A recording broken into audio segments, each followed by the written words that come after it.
Welcome to inspiring.TV podcast. I'm your host, Dr. Umberto Boncristiani.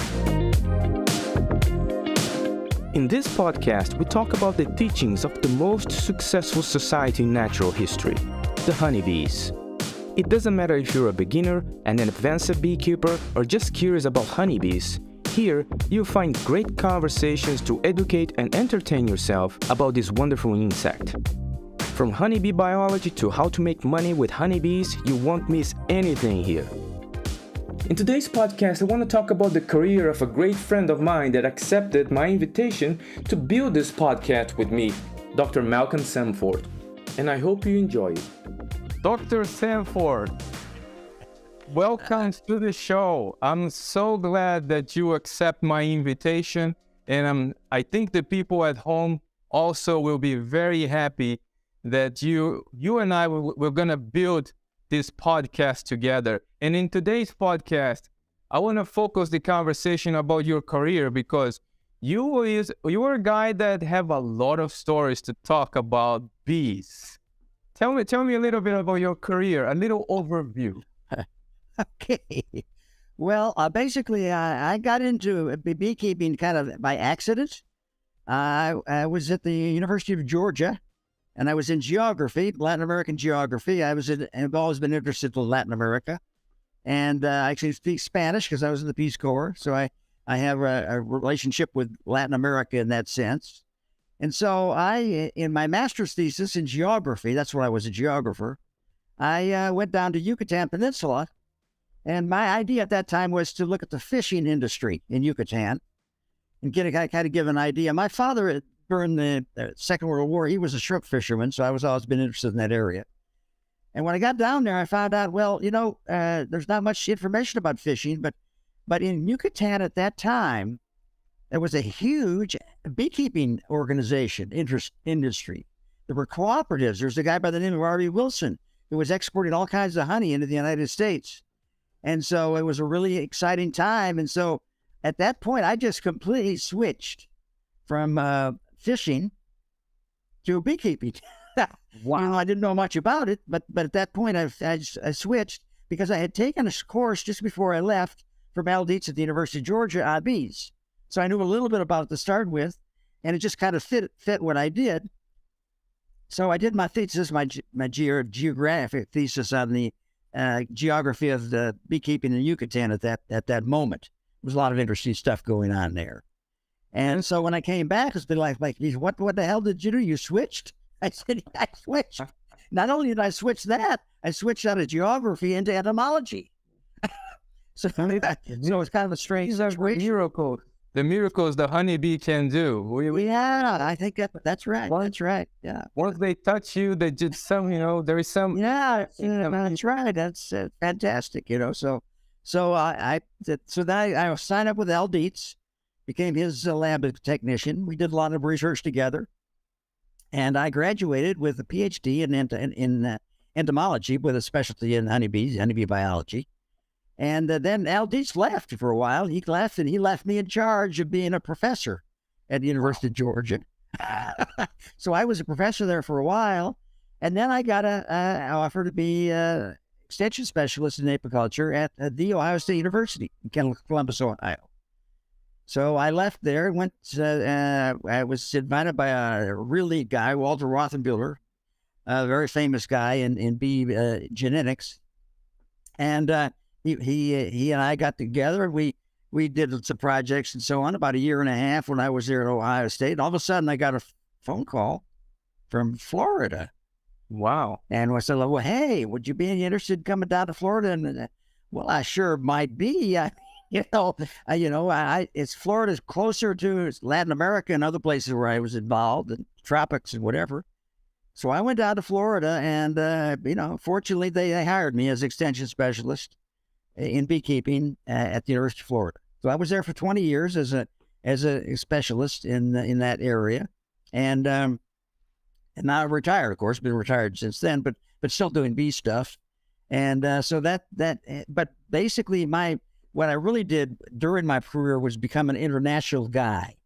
nobody in beekeeping really went around the world to look at beekeeping. They were doing stuff in the United States. That's how a lot of people in the United States are pretty, United States centric, concentric people. They're not going to travel. Well, I said, I'm traveling. So I traveled. The first thing, I went to all these Lapamundia meetings. First one I went to was in Acapulco, Mexico in the 1980s. And then I traveled around, and I did 2 sabbaticals during my career. One to Italy in 1989, and the other one in France, 1997. Meanwhile, I was also invited to all kinds of international events and so on and so forth. And out of that came a book. It's called like Beekeeping Without Borders. Let me show it. Here we go. Yeah, it's a European book, basically, and it's published, and it basically talks about as the European Union was forming at that point. Lots of things were going on, and this book talks about beekeeping as part of that effort. So I was really happy to be able to do that, and that's what's very, very important. Yeah. That's exactly the reason why I thought that I invite you, because you're the perfect guy to build this podcast with me. The same way like you, the bees took me everywhere in the world, and I could see a lot of different things and different ways to keep bees and different cultures. Yeah. I think it's so rich, the stories you have to tell, that I think it's going to be amazing. We can build this podcast together. Yeah, I think I agree with you. The more I think about it, the more it's going on. I got all kinds of ideas. I got a new idea today, Humberto. A guy doing a podcast about artificial intelligence. We have a list. People at home doesn't know yet, but we have a gigantic list of topics to talk about. That's right. Yeah.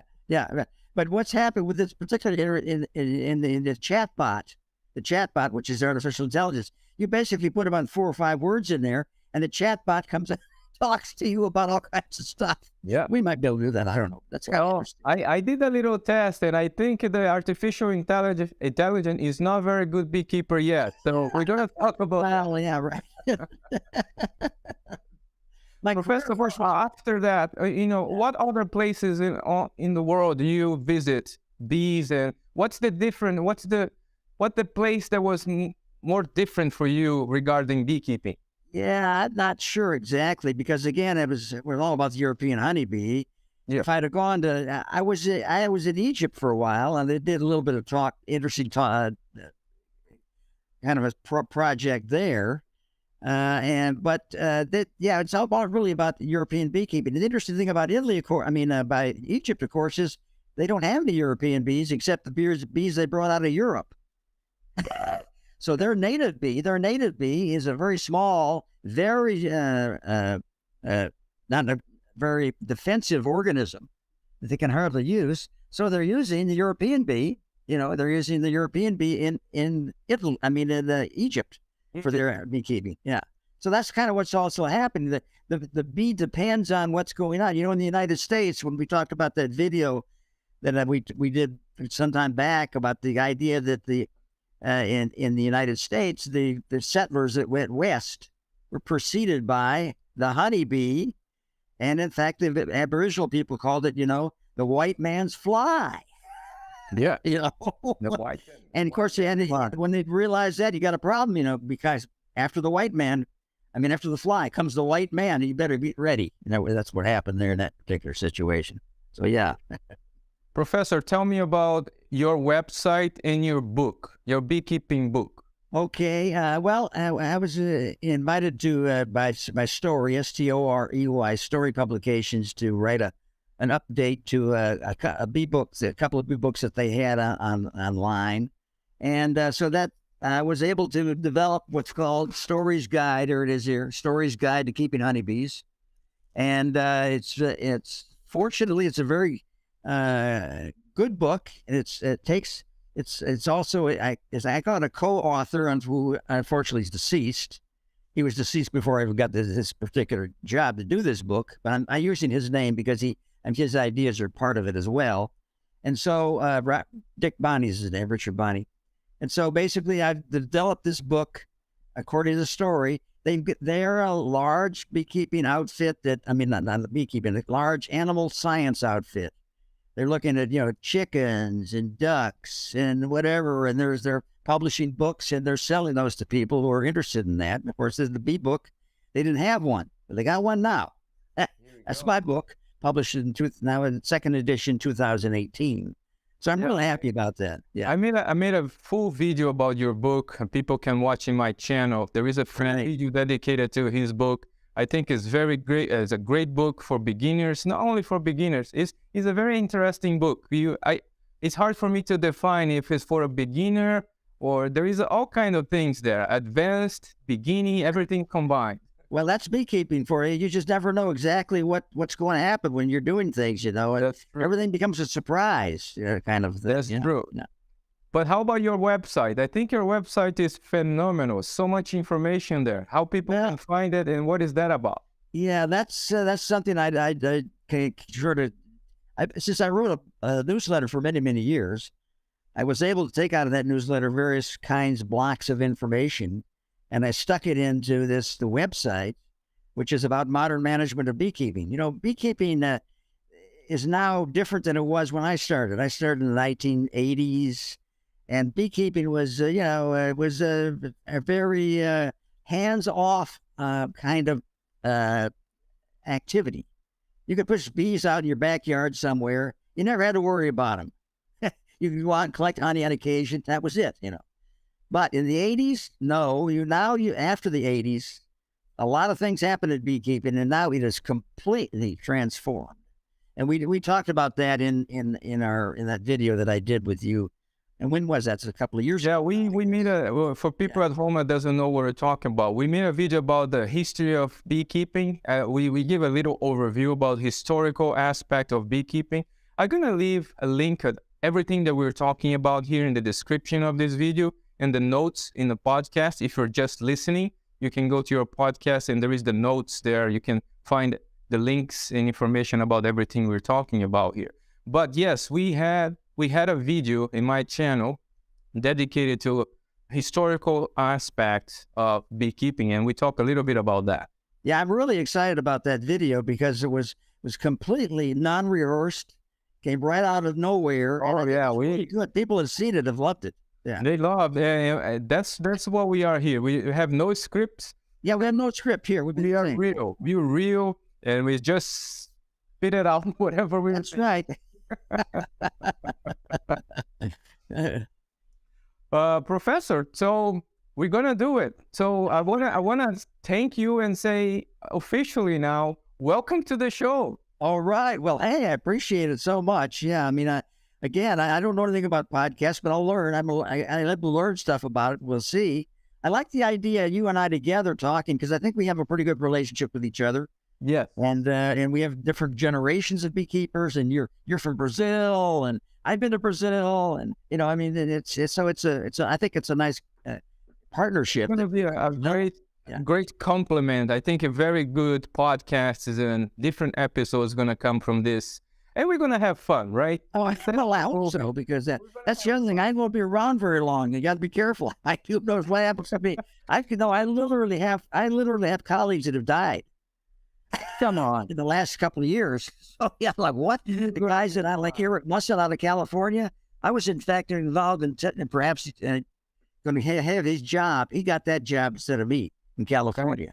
Yeah, he died very, very, very recently. Roger Hoopingard out of Michigan, he also died. So yeah, it's... I know your type. We're going to be talking about that, and then we're going to keep doing this for more 20 years. I mean, you're going to be 100 years, and we're going to be here talking about bees, celebrating our 100-year anniversary. Well, yeah, that's great. Yeah. Here we go.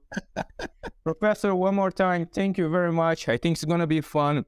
And for you guys at home listening or watching the video, feel free to contact us and ask us for episodes. Whatever you want to hear, we'll be happy to make videos or podcast episodes about it. Yeah, I like the idea that I'm sort of the story guy, and you're the scientific backup. So all the stuff you're doing is about the science of bees and so on. Yeah, and I guess I'm the guy who say, wait a minute, maybe that works, maybe it doesn't. We'll find out. That's the good part. We're gonna check each other out. You tell a story, I'm gonna ask, are you sure about that, Professor?